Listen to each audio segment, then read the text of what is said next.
बताना चाहता हूँ कि मीडिया जो बिलावल चोर और नवाज शरीफ चोर की पूरी कवरेज करते हैं, इन भूखे आवाम के लिए वो छुप के बैठ जाते हैं, क्योंकि यहाँ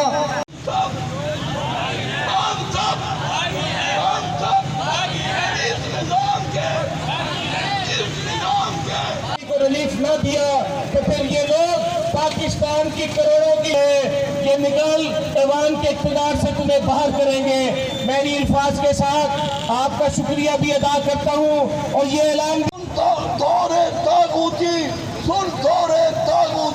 तागूतों से बेजार हैं हम, तागूतों से बेजार हैं हम। जमात इस्लामी के झंडे तले आम लोगों की क़यादत करते हुए, उनकी नुमाइंदगी करते हुए जारी और सारी रहेगी।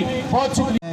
अपने आवाम के साथ यकजहती के लिए और इस वक्त जो सूरत हाल पाकिस्तान के अंदर हुकूमत के ऐवानों के अंदर मौजूद है कि वो लोग इंसानों के साथ दो वक्त की रोटी का मोहताज हो गया है और अपनी पॉलिसीज़ के लिहाज से किसी भी शोबे के अंदर कोई कारकर्दगी नहीं है।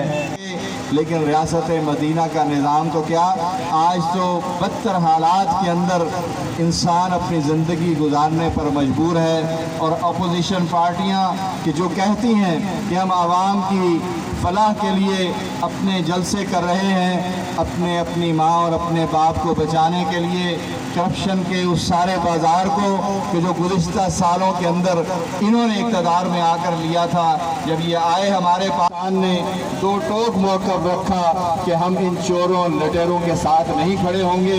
फिर प्रोपेगेंडा करने वालों ने ये प्रोपेगेंडा किया कि जमात इस्लामी तनहा हो गई, तादाद के लिहाज से कम है। हाँ, जमात इस्लामी हमेशा तनहा ही हुई है। ये कोरोना का जब वबा आई है और इस